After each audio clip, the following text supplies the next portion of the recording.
Primo caso di morte di West Nile nel veneziano, la malattia trasmessa dalla puntura di zanzara di provenienza africana. Si tratta di una 84enne residente a Mira e ricoverata in terapia intensiva ad Olo con febbre, vomito e diarrea lo scorso 16 luglio.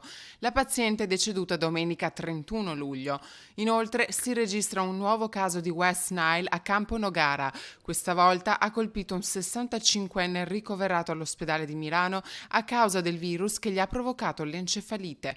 Al momento le condizioni dell'uomo stanno migliorando, nonostante fossero parse da subito gravi. Da alcuni giorni il 65enne provava senso di spossatezza, confusione mentale, febbre e mal di testa che lo hanno spinto a recarsi in ospedale.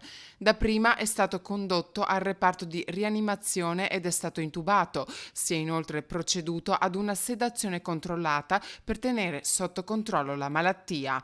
Molto preoccupati i familiari e i conoscenti anche perché gli accessi agli ospedali sono sottoposti a rigidi protocolli. Questo rappresenta il sesto caso di West Nile nel veneziano. La malattia sembra colpire maggiormente gli anziani, sebbene siano molti i casi che interessano anche i giovani. Pertanto i sanitari raccomandano attenzione in quanto la malattia può presentare sintomi gravi.